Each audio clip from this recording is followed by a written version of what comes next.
Since the dawn of man, we have been trying to figure things out, right?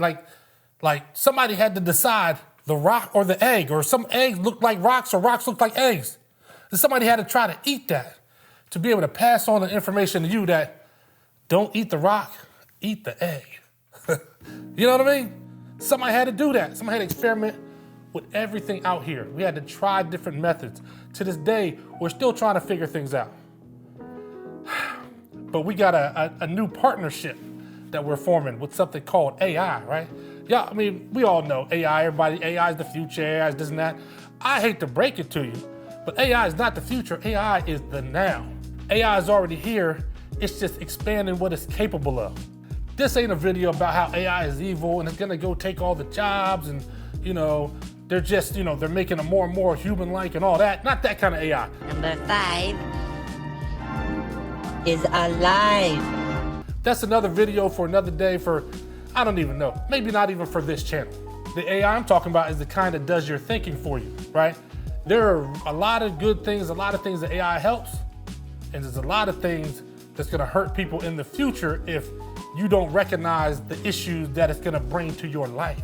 Anybody who watches my YouTube channel knows that I'm such a huge proponent of thinking, thought, just using your brain to think about things, and how I feel like it's a muscle. It's something you have to train. You just don't wake up one day and get to, and understand how to figure out complex problems, especially when they're right in front of you, right? And that's what we're hurting for in the trades, right? We need people that can solve complex problems, simple to complex problems, but they're gonna be right in front of you. You have to solve them in the moment. And what we're doing right now with a lot of AI is we're outsourcing thought. It's crazy to think about it. We are outsourcing thought. So let's get an understanding of what I'm saying when I say AI is gonna create the dumbest human beings that the world has ever seen. Now, not all AI is bad, and I'm not even gonna act like it is. Like, there's a lot of good aspects to AI.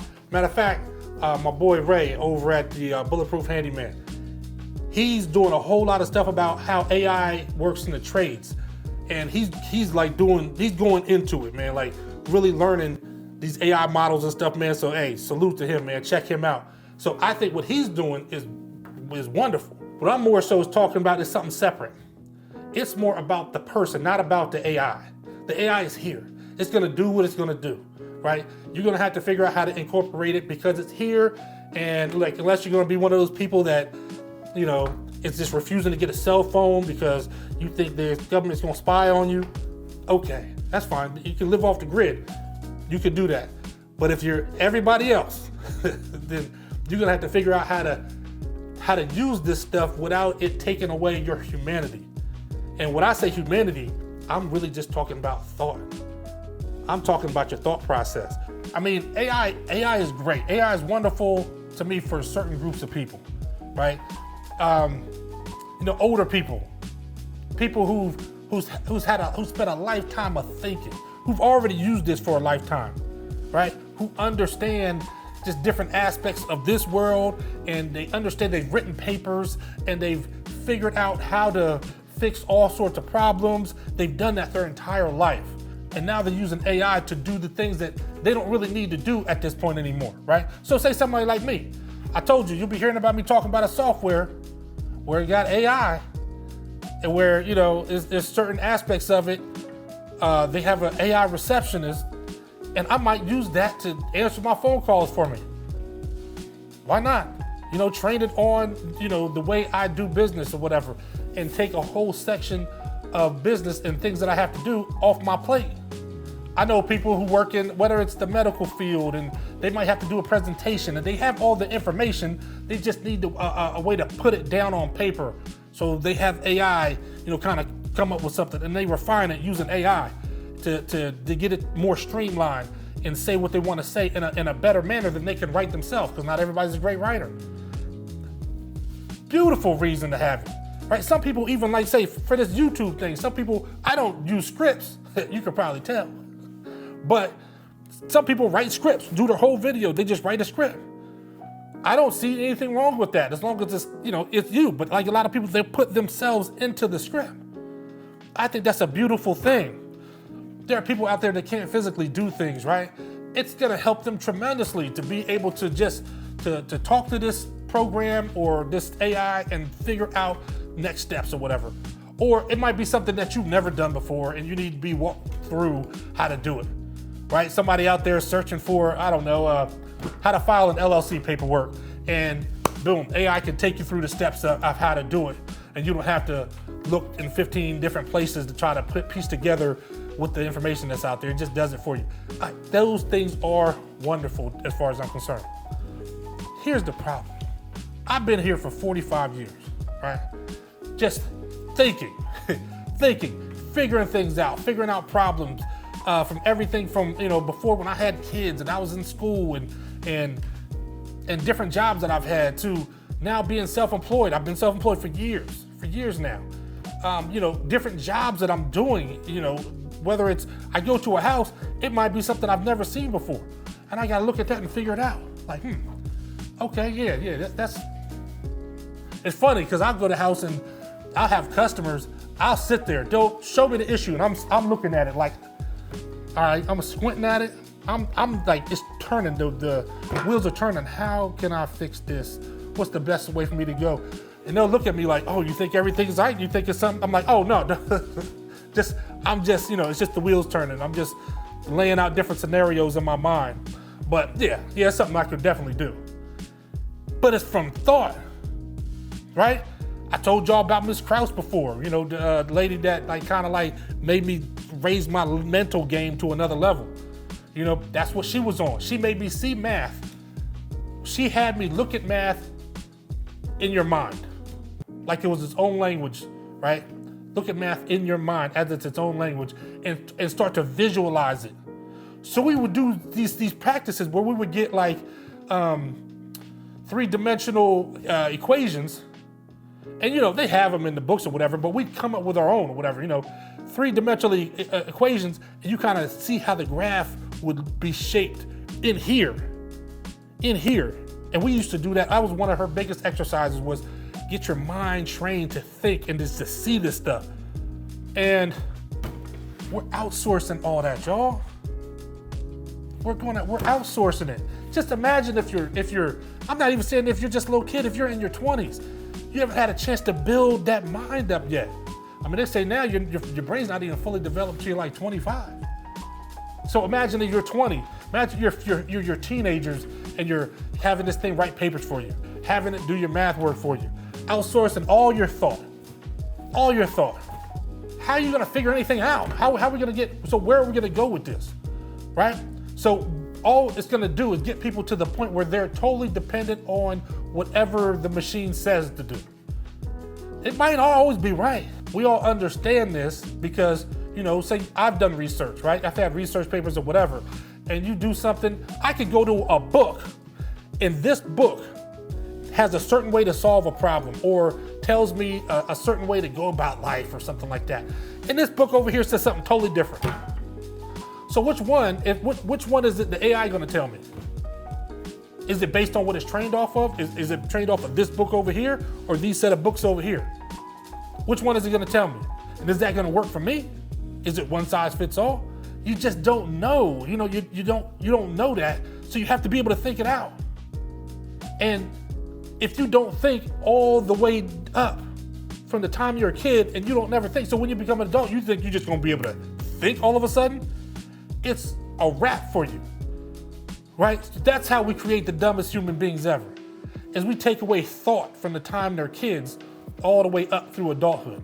Think back when you were a kid, right? Like I was a kid in the 80s, and there are people older than that. A lot of times, a lot of the games we played, you had to either think or you had to figure stuff out, right? So maybe not say everything. We did have certain things at the park that was trying to kill. I don't know if they were trying to kill kids, but we had instruments of death at the park. But for instance, like a bike. It wasn't just riding a bike. You didn't just ride no bike, man. You had to be a bike surgeon, right? A bike mechanic. You had to be able to do everything on it. And I don't know how little I was. I can't even tell you how little I was when we were out there, changing out inner tubes and fixing our chains and all kind of stuff. We were you had to do it yourself. I remember, like, if I needed a bike repaired, my mom might give me a couple dollars. I had to go to the store, get a patch kit, and then go and repair my bike. And everybody, it wasn't just me, it was everybody I knew. It was nothing that, hey, one of your friends, something happened. Oh, we all around the bike. We flipped that thing over and we're all like, all right, this is what we got to do. We're all putting it together and doing this and that.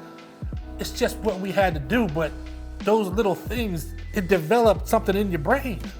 And right now we're taking it away from the kids and the young teenagers and the early, even people in their early 20s. Like, we're outsourcing all your thoughts. So what you're gonna have to do is you're gonna have to find ways to use this. You're gonna have to read books yourself if nobody makes you do it. You're gonna have to, like I said, watch these channels, watch channels like this. Like, put kids onto these channels on YouTube where they have to do stuff and they're working with their hands, and man, they love it. They become so popular. I got the youngster over at my house. He loves watching these sorts of channels where they're building stuff, and he has all this heavy, like little mini heavy equipment. He's digging out in the yard and using it to like transfer dirt in different sections, whatever. He thought when it snowed, we had a snow this winter, and man, I was talking to him like he's like 5, right? I was talking to him and I was like, man, I don't know. What if the snow piles up way up here and then we can't even open the door? He was like, man, don't even worry about it. I got my equipment. He just knew he could take his little excavator and go out there, and just like the people on TV, he could go out there and just clear it out like it was nothing. But he's being made to think like that. How's it gonna work in the trades? Just imagine, like, you're somebody who's never had to think. You go into somebody's house and they say, hey man, I got this leak under the sink in the kitchen, right? So you walk over there, feeling confident, right? And then you open the cabinet door and all you see is this.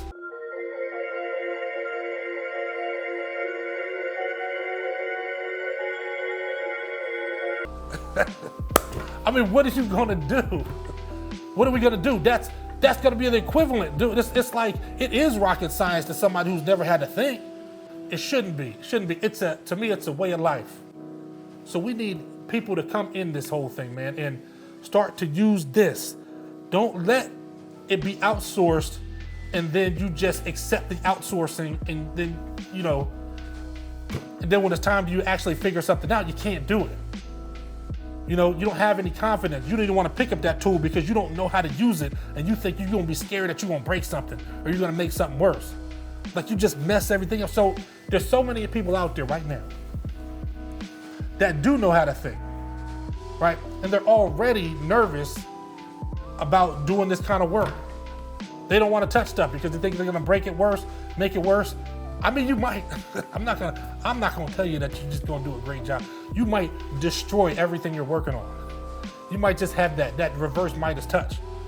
But some people are gonna try it anyway. It still might help you develop something, right? So we have got to get people, because in the trades, we keep talking about there's a shortage of people in the trades. There is very much a shortage of people in the trades. They want new people to come in. That's fine. But if we're not giving them the tools, it's the worst thing to have is you get somebody out in the trades that just can never figure anything out. You go and ask, I don't care what trade you're in. Anybody, electrician, plumber, whatever, what good is a guy that comes to work every day and they can't figure anything out? He always needs a partner, somebody to work with him. You can't send him out on his own. He can never figure out anything, or he fixes stuff wrong all the time. It's just, that doesn't help you at all. It's a liability. It's a total liability. And what we don't want is a bunch of liabilities walking around, right? When you don't know how to think, you just got to go with whatever's told to you because you just lost that part of your brain. Like, you lost. You're a lost human being out here with no ability to think. So you become gullible. People are able to control you, manipulate you, all sorts of things, because you can't think your way through simple problems, right? Only imagine the problem gets huge and gets extremely difficult. Then what are you gonna do, right? It's not saying that you won't be able to ask anybody or you won't be able to get help. It's the thought is that you leave yourself, you're so vulnerable because you can't think for yourself, right? So then, and it comes to somebody like me in these trades, I hate to say it, but you're gonna be really good when it comes to things that have a specific algorithm that's taught to you, right? Just a method, predetermined steps. Step A, B, C, D, E, and if this doesn't work, then you'll call X person. That's what you'll be able to do. But the people that are gonna be worth the most are the people that can use this, right? If I'm going to an employer, if I'm trying to move up, I'm at a company, and I go in there, it's who said it best? Seth Godin. Seth Godin was talking about this in a book one time, Linchpin, in a book called Linchpin, which I love. And it's like, if you go to work, and I knew people just like this, if you go to work and you sit at your desk and you have to wait until I give you a job to know what to do for the day, what difference does it make what kind of degree you have or whatever? Then you're somebody else, I just gotta tell what to do all the time. What good is that to me?